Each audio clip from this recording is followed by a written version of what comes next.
ሰላም ወደ ዘገብርኤል ዩቲዩብ ቤተሰቦቼ እንዴት ናችሁ? ደህና ናችሁልኝ ወይ?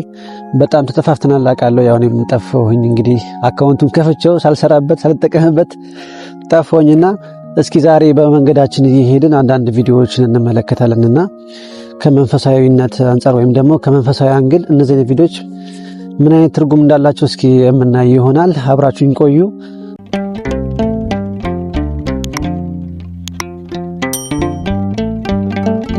ይሄ ቪዲዮ ኢንስታግራም ላይ ያገኘሁት ከዛ በፊት ተሰርቶ ምናልባት አይታችሁ ትታቆሻላችሁ። ቀልድ አስመስሎ የተሰራው ግን በውስጡ በጣም ብዙ ነገሮችን ይዟል። ምናልባት እኛ የተረዳንበት መንገድ ሌላ መንገድ ሊሆን ይችላል፣ ግን ከመንፈሳዊነት አንፃር ስታዩት በጣም ትልቅ የሆነ መልእክት ያለው ይመስላልና እስኪ እሱን ቪዲዮ እንመልከትና በሱ ላይ ሐሳብ የምንሰጥ ይሆናል። እንግዲህ እስቲ ልጸልይ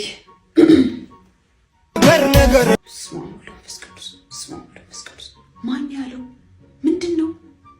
ያመኛል እንዴ? ሆ ቤዛ ግን ፈጣሪ ያለ ብለሽ ታምኛለሽ? አረ ምንድን ነው የምታወሪው? ቤዛ ምንድን ነው የምታስቢው?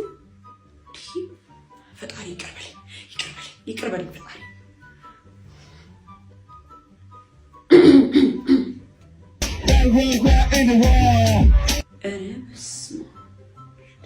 ያመኛል እንዴ?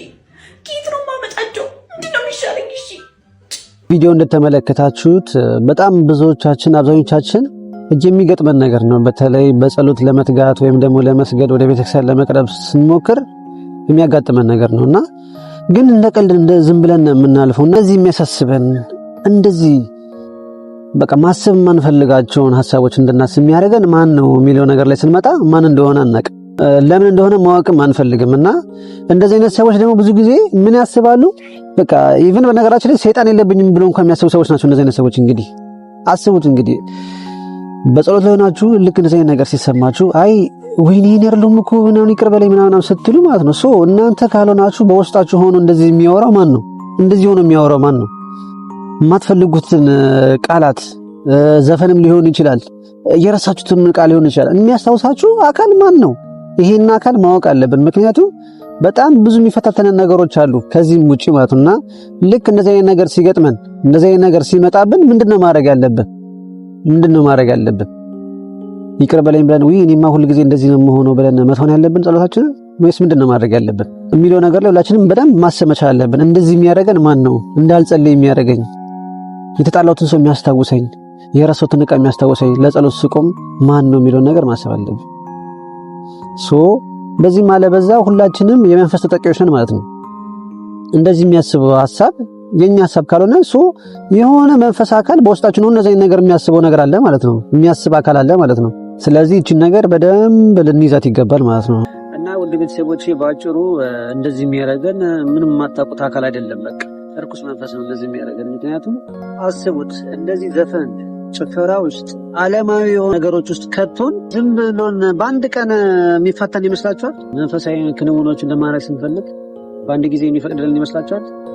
በታሪክ አይለቅንምና እንደዚህ የሚያደርገን ወይም ደግሞ የማንፈልገውን ነገር እንድናስብ የሚያደርገን አካል የማናውቀው አካል ሳይሆን የምናውቀው አካል ነው ማለት ነው። እሱም ሰይጣን ዲያብሎስ ይባላል። ስለዚህ ይሄን ማሸነፍ ምን ማድረግ አለብን? እስኪ አሁን ደግሞ ወደ መፍትሄው እንሂድ። ምንድነው ማድረግ ያለብን?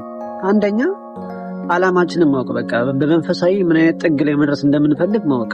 በቃ እኔ ከፈጣሪ አታች መሆን እፈልጋለሁ፣ ወደ ክርስቲያን መቅረብ እፈልጋለሁ፣ በንስሐ መታደስ እፈልጋለሁ ብለን ቆርጠን መነሳት መቻል አለብን። ልክ ያንን ስናደርግ ጸሎት ላይ ሊፈታተን ይችላል። ልክ አሁን እንዳልነው ነገር ማለት ነው። ልክ እንዳሁኑ የማንፈልገውን ከዚህም የባሱ ሐሳቦች ምናልባት በቅዱሳን ሰላት ሆነ ስንጸልይ እነሱ የመሳደብ አይነት ነገር ውስጥ ሊከተል ይችላል። ይሄ የኛ ሐሳብ አለመሆኑን አውቀን መትጋት መቻል አለብን ማለት ነው። ስለዚህ ልክ እንደዚህ አይነት ፈተናዎች ሲመጡ ጸሎትን ማቋረጥ የለብንም። በቃ መትጋት አለብን። በቃ በዚህ ነገር እንዳይፈታተነን ማድረግ የምንችልባቸው 3 ነጥቦችን እናነሳለን። አንደኛ ነጥብ ምንድነው? ገጠመኞችን መስማት። እንደዚህ በርኩሳን መናፍስት የተጠቁ ሰዎችን ምን እንደሚያደርጋቸው ወይም ደግሞ መንፈስ ሲኖርባቸው ምን አይነት ባህሪ እንዳላቸው የሚያሳዩ በጣም ብዙ ቪዲዮዎች፣ ትምህርቶች አሉና እነሱን መስማት። ሁለተኛ ደግሞ የህይወት ገጠመኝ መምህራችን መምህር ተስፋ የሚለቀው የህይወት ገጠመኝ አለ። አብዛኞቻችን ውስጥ ህይወት የተከሰተ ነገር ስለሆነ በዛ ነገር መማር እንችላለን። ሶስተኛ ደግሞ መቁጠሪያ የመቁጠሪያ አጠቃቀም በጣም መማር መቻል አለብን። ምክንያቱም መንፈስ በውስጣችን ሲኖር መንፈሱን እንዴት ማሰር እንዳለብን ወይም ደግሞ እንዴት ገርፈን በማይሆን ሀሳብ እንዳይዘል ማድረግ የምንችልበት መንገድ ቢኖር አንድ ምንድነው መቁጠሪያ ነው ማለት ነው። እና ልክ ጸሎት ስንጀምር ልክ እንደዚህ አይነት ነገር ሲመጣብን አንድ ጸሎታችንን እናቆምና የእመቤታችንን ጸሎት እንጸልያለን። እመቤታችን ጸሎት እንጸልያችሁ ማለት ነው። ነፍሴ እግዚአብሔርን ታላቅ ተደርገዋለች፣ መንፈሴ በእኔ በእግዚአብሔር ደስ ይላታል የሚለውን ጸሎት አንድ ጊዜ እንላትና ከዛ ተመሰሉ ጸሎታችን እንቀበላለን። እንደዚህ አይነት ነገር ሲፈጠር መፍራት፣ ድንገት ወይም ደግሞ አተኛ አይነት የሆነ ስሜት እንዲሰማን ማድረግ ሳይሆን ያ ነገር እኛ ፈልገ ነው የሆነ ነገር ስላልሆነ እኛ እንድንጸልይ የማይፈልጋለ ማለት ነው። እኛ ወደ እግዚአብሔር እንድንቀርብ የማይፈልግ አካል አለ ማለት ነው ውስጣችን ብለን ማሰብ እንችላለን። እሷን ነገር በደንብ አስበንባት በጣም ከጠነከረን ይሄ ነገር የምናሸንፈው ይሆናል ማለት ነው። ምክንያቱም ሁላችንም በዓለም የምንኖር ሰዎች ልክ ጸሎት ስንጀምር የሚያጋጥመን የመጀመሪያው ነገር ይሄ ስለሆነ ማለት ነው። ሁሉም ሰው የሚፈተነው ነው። አንድ ሰው ወይ ሁለት ሰው ሳይሆን በቃ አብዛኛው ሰው ጸሎት መጸለይ ፈልጎ ግን አለ አይደለ በቃ ወደ እግዚአብሔር እንዳንቀርብ የሚፈልግ አንድ አካል አለ በውስጣችን። ይሄን ማመን ብቻ አንዱ በቂ ነገር ነውና ሁላችንም እናስብበት። በቀጣይ ቪዲዮ እስከምንመለስ ድረስ ወዳችኋል።